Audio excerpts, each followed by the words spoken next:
Perfect continuous tense, ये हमारा आज का टॉपिक है। इसकी पहचान सबसे पहले कैसे पहचानेंगे आप देखिए, इसकी पहचान बिल्कुल कॉन्टिन्यूअस के ही जैसी है, ठीक है, लेकिन इसमें एक एक्स्ट्रा चीज क्या है जिसकी वजह से इसकी पहचान अलग हो जाती है, वो है एग्जैक्ट टाइमिंग, ठीक है, या फिर आप कहिए किसी भी काम को करने की टाइम, ठीक है। आप कोई काम किस टाइम पे कर रहे हैं, किस वक्त कर रहे हैं, उसका समय का इंफॉर्मेशन जब सेंटेंस के अंदर आ जाता है तो वो एक अलग टाइमलाइन में चला जाता है, जिसको हम कहते हैं प्रेजेंट परफेक्ट कॉन्टिन्यूअस। इसमें जिसमें समय का डिस्क्रिप्शन हमें मालूम हो। तो चलिए देखते हैं इसकी पहचान क्या है। तो इसकी पहचान सेम कॉन्टिन्यूअस की जैसी है, इसमें भी रहा है, रही है, रहे हैं और रहा हूं, ठीक है, ये इसकी पहचान है। ये सेंटेंसेस इन डिस्क्रिप्शंस के साथ खत्म होते हैं। इसके अलावा देखिए अब इसमें एक्स्ट्रा क्या होता है, तो इसमें एक्स्ट्रा जुड़ जाता है, इसके इन सभी चीजों के साथ इसमें जुड़ जाती है काम को करने की टाइमिंग, ठीक है, किस समय काम हो रहा है। और ये टाइमिंग कुछ भी हो सकती है, ये दिन हो सकता है, ये महीना हो सकता है, ये साल हो सकता है, ये घंटे हो सकते हैं, ये मिनट हो सकते हैं, सेकंड हो सकते हैं, ठीक है, या कुछ आज कल परसों तरसों, ये कुछ भी हो सकता है इसमें, ठीक है। तो जिसमें सबसे पहला हमको देखना है पॉजिटिव सेंटेंस। तो पॉजिटिव सेंटेंस में सबसे पहले क्या स्ट्रक्चर आएगा, तो इसमें सबसे पहले सेम चीज सब्जेक्ट, ठीक है, सब्जेक्ट के बाद इसमें आता है हैज या फिर है, ठीक है, हैज के साथ हम इसमें यूज करते हैं बीन को, ठीक है, बीन काम की कॉन्टिन्यूटी को दर्शाता है इसमें। उसके अलावा वर्ब और फिर वर्ब के साथ हम इसमें यूज करते हैं आईएनजी और लास्ट में हम इसमें यूज करते हैं ऑब्जेक्ट। और ऑब्जेक्ट के बाद जो चीज हम इसके अंदर यूज करते हैं वो है सिंस या फिर फॉर। और सिंस और फॉर के बाद हम लिखते हैं वो समय जिस समय पे काम हो रहा है, यानी दिन, तारीख, महीना, समय, घंटे, जो भी उसमें टाइमिंग दे रखी है उसे हम सबसे लास्ट में लिखते हैं और ये हमारा सेंटेंस खत्म, ठीक है। अब इस टाइप के एक सेंटेंस को देखते हैं। वह है जनवरी से गांव में रह रहा है। अब देखिए पहचान तो बिल्कुल इसकी कॉन्टिन्यूअस जैसी ही है, इसमें भी रहा है, आ रहा है, लेकिन इसमें टाइमिंग जुड़ गई है कि वो कब से रह रहा है, ठीक है, इसकी स्पेसिफिक टाइमिंग दी गई है। तो इस टाइप के सेंटेंस को हम किस तरीके से ट्रांसलेट करेंगे, देखिए सबसे पहले सब्जेक्ट, तो सब्जेक्ट इसमें हमारा है वह, जिसको हम नाम देंगे ही, ठीक है, ही के साथ देखिए अब यहाँ पे फिर से दो टाइप के सब्स्टिट्यूट्स क्रिएट हो चुके हैं, जो कि मैं आपको परफेक्ट टेंस में बता चुका हूं कि हैज का इस्तेमाल आपको किसके साथ करना है और हैव का इस्तेमाल आपको किसके साथ करना है। सेम उसी तरीके से आपको हैज हैव का इस्तेमाल यहाँ भी करना है। तो ही के साथ जैसे कि आपको पता है ही के साथ क्या आता है, हैज, ठीक है, क्योंकि ये एक सिंगल पर्सन है तो ही के साथ हैज, ही हैज, और हैज के बाद फिर हम क्या यूज करते हैं, been, he has been. Then verb, verb इसमें क्या है, रहना, रहने को क्या कहते हैं हम, लीव, ठीक है। तो यहाँ पे लीव वर्ब के साथ आईएनजी जुड़ रहा है तो हम लीव के साथ आईएनजी जोड़ देंगे तो ये क्या हो जाएगा, living, he has been living, ठीक है। उसके बाद आता है इसमें क्या, ऑब्जेक्ट, ठीक है, तो ऑब्जेक्ट मतलब वो कहाँ रह रहा है, ठीक है, तो गांव में, ऑब्जेक्ट हमारा है गांव में, he has been living in village, ठीक है।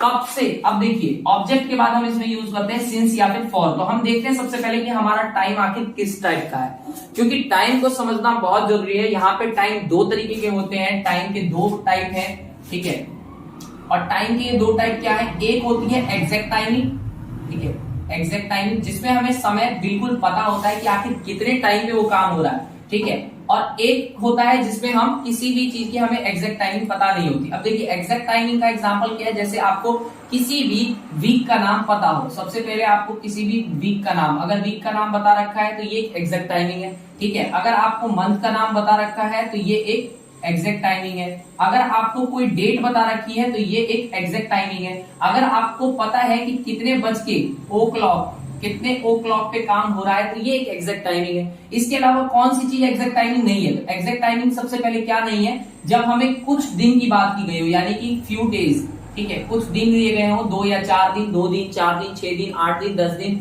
ठीक है। उसके अलावा कुछ महीने, फ्यू मंथ्स, अगर ये कहा गया हो कि फ्यू मंथ्स, ठीक है, 1 मंथ, 2 मंथ, 3 मंथ, 4 मंथ, ठीक है। उसके अलावा फ्यू ईयर्स, अगर वो हमें ईयर नहीं बता रहा है और सिर्फ कह रहा है कि कुछ सालों से, तो भी एक एग्जैक्ट टाइम नहीं है, क्योंकि हमें नहीं पता कि कौन से कुछ दिन, कौन से कुछ महीने, कौन से कुछ साल।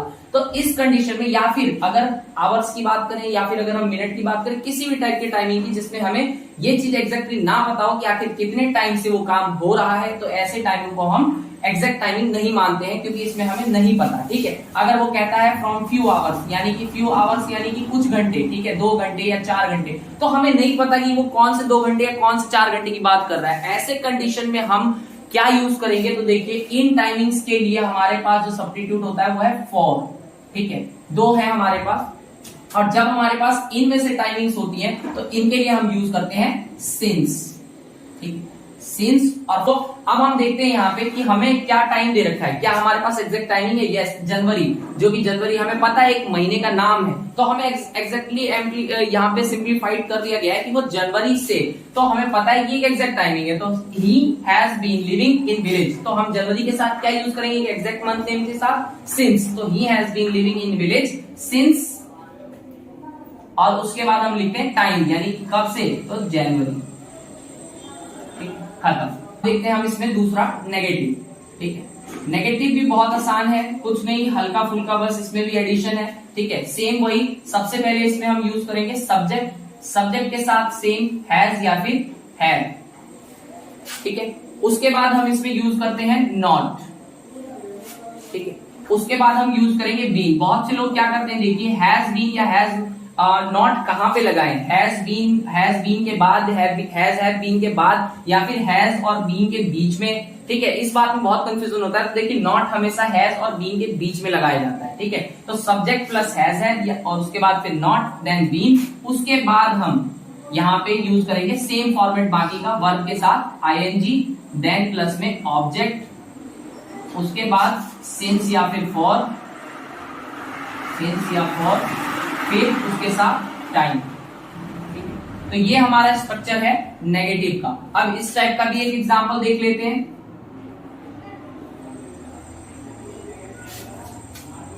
वह 2 घंटे से नहीं पढ़ रहा है। ठीक है, बहुत आसान है, वह 2 घंटे से नहीं पढ़ रहा है। ठीक है, 2 घंटे। अब की बात देखिए, आप टाइम समझ सकते हैं कि ये 2 घंटे हमें नहीं पता वो कौन से 2 घंटे की बात कर रहा है। अगर वो हमें टाइम बताता कि कितने इतने बज के इतने मिनट से पढ़ रहा है तो हमें समझ में आता, लेकिन उसने हमें टाइम नहीं बताया था, इसलिए वह। तो वह को हम क्या लिखेंगे, ही। ठीक है, और ही के साथ हम क्या यूज करते हैं, हैज। तो ही हैज, देन नॉट वाला सेंटेंस है, नहीं आ रहा है, तो he has not, then been. ठीक है, बीन के बाद वर्ब क्या है, पढ़ना है, तो पढ़ने को हम क्या यूज करते हैं, स्टडी। ठीक है, तो स्टडी के साथ यहाँ पे वर्ब के साथ आईएनजी आ रहा है, तो हम स्टडी के साथ यूज करेंगे आईएनजी, तो ये हो जाएगा स्टडी। ठीक है, रखा है। तो इसके बाद हम देखते हैं सिंस या फॉर। ठीक है, तो हमारे पास 2 घंटे, ये एक एग्जैक्ट टाइमिंग नहीं है, इसलिए हम यहाँ पे क्या यूज करेंगे, फॉर। ठीक है, he has not been studying for, कितने टाइम से, 2 घंटे से, तो टाइम लिख देंगे फॉर 2 आवर्स, फॉर 2 आवर्स। ठीक, सेंटेंस खत्म। ठीक है, ही हैज नॉट टाइप है इंटेरोगेटिव। ठीक है, तो इंटेरोगेटिव में देखिए सबसे पहले हम क्या करेंगे, जैसा कि आपने इसको पहले भी परफेक्ट टेंस में पढ़ा है। परफेक्ट टेंस में इंटेरोगेटिव के लिए हम क्या करते थे, उसमें हम हैज हैव को इंटेरोगेटिव के लिए बाहर ले आते थे। तो सेम तरीके से हम इसमें भी करेंगे, हैज हैव का सब्स्टिट्यूट हम यहाँ पे बाहर ले आएंगे। ठीक है, for the case of interrogative. ठीक है, उसके बाद हम इसमें ऐड करेंगे सब्जेक्ट। ठीक, सब्जेक्ट के बाद फिर इसमें आएगा बीन। ठीक, फिर उसके बाद वर्ब, वर्ब के साथ आईएनजी प्लस में ऑब्जेक्ट, देन सिंस या फिर फॉर। उसके अलावा इसमें जोड़ेंगे हम टाइम को, और टाइम के बाद लास्ट में लगेगा क्वेश्चन मार्क, जो कि इंटरोगेटिव सेंटेंसेस की पहचान है। अब इस टाइप का मजे आ रहे हैं, तो इस टाइप का हम एक एग्जांपल देख लेते हैं। देखिए इस टाइप का एक एग्जांपल है, क्या तुम 5 बजे से पार्क में खेल रहे हो। ठीक है, अब देखते हैं इसको हम ट्रांसलेट कैसे करेंगे। तो सबसे पहले क्या है, सब्जेक्ट किसका है, तुम, तो तुम के साथ क्या लगाते हैं हम, यू के साथ, यू के साथ हम लगाते हैं हैव। तो हैव देन सब्जेक्ट यू, फिर been, have you been, then verb है इसमें खेलना, तो खेलने को हम कहेंगे प्ले, उसके साथ हम यूज करेंगे ING, have you been playing. उसके बाद ऑब्जेक्ट कहां पे, पार्क में, have you been playing in park, ठीक है। कब, उसके बाद सिंस या फॉर में से क्या लगाएंगे, हमें 5 बजे, 5 बजे हमें पता है कितने बजे बजेंगे, तो ये एक एग्जैक्ट टाइमिंग है, तो इसके लिए हमें क्या यूज करना है, सिंस, ठीक है। तो सिंस लगाने के बाद अब हमारा नेक्स्ट स्टेप होगा टाइम, तो टाइम इसमें क्या है 5 बजे, तो सिंस 5 o'clock, ठीक है। और उसके बाद हमारा क्वेश्चन मार्क, क्योंकि ये एक इंटरोगेटिव सेंटेंस है तो क्वेश्चन मार्क। तो इस तरीके से हमारा ये स्ट्रक्चर और ये सेंटेंस कंप्लीट होता है दिए गए इंटरोगेटिव स्ट्रक्चर के साथ, ठीक है। होपफुली ये वीडियो आपको काफी हेल्पफुल रहेगा, ठीक है। और मिलते हैं नेक्स्ट वीडियो में आपसे, तब तक के लिए थैंक यू।